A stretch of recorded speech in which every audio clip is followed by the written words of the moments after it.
1 2 3 let's go. तर आज आम्ही अर्ली मॉर्निंग उठून चाललो आहे फिरायला। आमच्या ग्रीवाला कधीपासून बसायचे होते एरोप्लेनमध्ये, तर हा तिचा एरोप्लेनमधला पहिला प्रवास। त्यासाठी आम्ही आधी जात आहोत त्यांच्या बसने एरोप्लेनपर्यंत।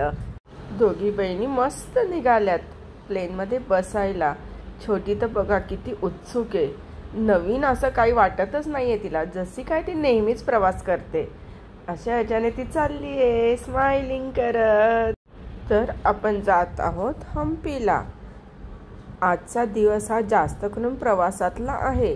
आता एरोप्लेन मधले ग्रीवाचे गोड गोड बोल एन्जॉय करा। एरोप्लेन कुठे चालले का? कुठे चालले तू? एरोप्लेन अजून आम्हाला हम्पी हे नाव माहित नाही, म्हणून कुठे चाललोय याचं उत्तर एरोप्लेन। आणि ही अशी चालली आहे तिची कंटिन्युअस बडबड मस्ती। कुठे थंडीच वाजते, कुठे दुसरं प्लेनच दिसतंय।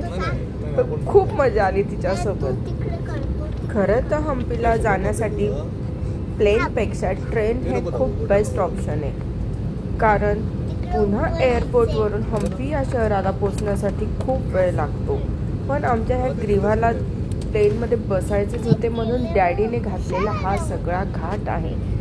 पण हाही प्रवास खूप छान झाला। पुढे आपण पूर्ण हम्पी हे बघूयाच। खूप सुंदर असं आहे, वर्ल्ड हेरिटेज साईटमध्ये याची नोंद आहे। याआधी स्पृहा बसली होती तेव्हा ती 3 वर्षाची होती, तेव्हाही तिची सेम कंडिशन होती ग्रीवासारखी। मला प्लेन बघायचंय, मला प्लेनने ट्रॅव्हल करायचंय। प्लेन टेक ऑफ होताना उत्सुकतेने बघणारी ग्रीवा आणि तिचे ते एक्सप्रेशन्स खूप सुंदर होते।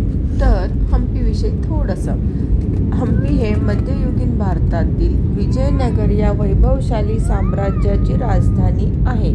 हे कर्नाटकमधील बेल्लारी जिल्ह्यातील सुंदर असे ऐतिहासिक गाव आहे। याची नोंद युनेस्को वर्ल्ड हेरिटेज साईटमध्ये आहे।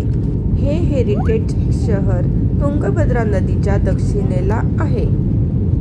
आपण ट्रेनने गेलो तर हॉस्पेट हे स्टेशन आहे, आणि प्लेनने गेलो तर बेल्लारी हे डोमेस्टिक एअरपोर्ट आहे। आणि येथे फिरण्यासाठी बेस्ट टाइम म्हणजे ऑक्टोबर ते फेब्रुवारी। मोस्टली जानेवारी महिना हा खूप छान असतो। फेब्रुवारी नंतर कडक ऊन वाढायला लागते, कारण येथे खूप चालायचे आहे। त्यामुळे ऑक्टोबर ते फेब्रुवारी हा बेस्ट टाइम पिरियड आहे। यांचे इथे 2 असे महोत्सवही असतात, जे जानेवारी आणि फेब्रुवारीच्या दरम्यान असतात। ते एक्झॅक्ट केव्हा असतात ते आपल्याला त्या वर्षी इंटरनेटवरून समजून जाईल। त्यानंतर आम्ही आलो रेल्वे स्टेशनला आणि तिथून पुढे हम्पी या गावात। आता एवढ्या सगळ्या प्रवासानंतर आम्हाला खूप भूक लागली होती। मग तिथे पोचल्यावर रूमवर फ्रेश झाल्यानंतर आम्ही गेलो ते सुंदर अशा एका हॉटेलमध्ये, जे तुम्ही बघाल ना खूपच वेगळं होतं। खूप मजा आली तिथे सुद्धा।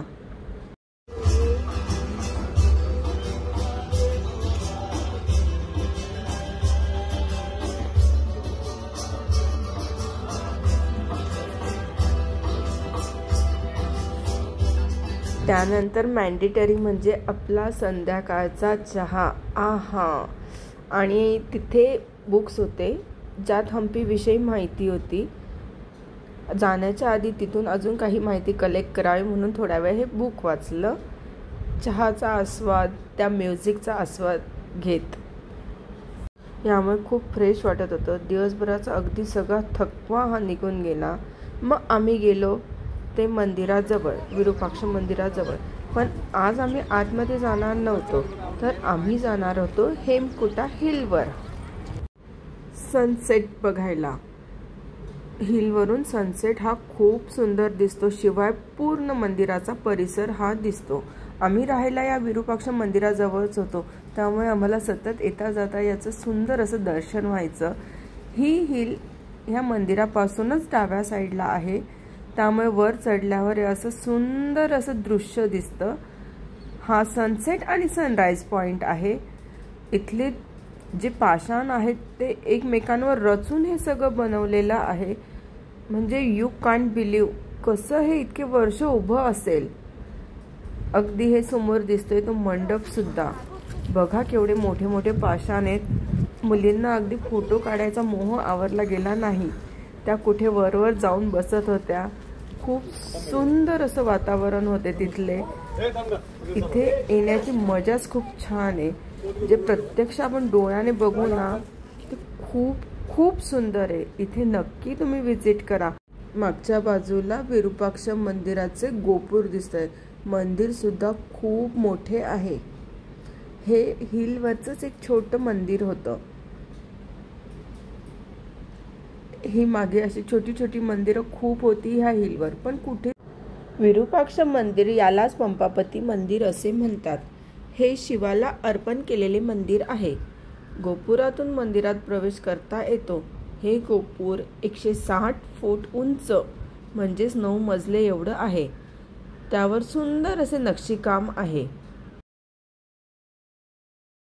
हा हम्पीचा जुना बाजार आहे असे तेथील लोक सांगतात. गोपुरातून आत आल्यावर आपल्याला दर्शन होते ते लक्ष्मी नावाच्या हत्तीनीचं. हिचे दर्शन होते. ती आपल्याला आशीर्वाद देते.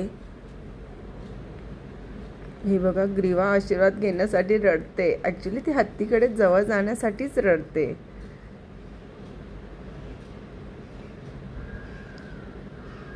सुंदर असे दृश्य. हा मंदिराच्या आतील परिसर.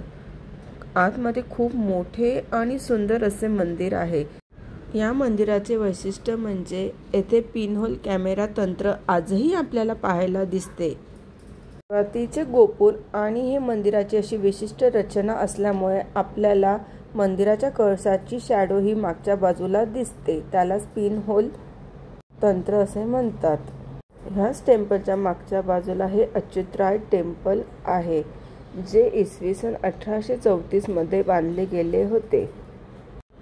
अशा प्रकारे सुंदर असे हे विरूपाक्ष टेम्पल एका दिवसात बघता येते. येथील मेन अट्रॅक्शन म्हणजे ही कोरॅकल राईड. या कोरॅकल राईडमध्ये सुद्धा आपल्याला बरीच छोटी छोटी मंदिरं दिसतात. खूप मंदिरं असे आहेत की जिथे आजही दगडी पायऱ्या आहेत ज्याने आपण वर चढून जाऊ शकतो. ही राईड तिथली ही मस्ट राईड आहे. ही केलीच पाहिजे. खूप सुंदर असा अनुभव आहे आणि मजा करताना पाटील फॅमिली. तुंगभद्रा नदीच्या काठावर ही कोरॅकल राईड करून सगळ्यांना खूप मजा आली. तेथील परिसर आणि हा मावळता सूर्य बघण्याचा आनंदच काही वेगळा होता. अशा प्रकारे आमचा हा एक दिवसही हम्पीमधला संपला. व्हिडिओ आवडल्यास लाईक करा, शेअर अँड सबस्क्राईब करा.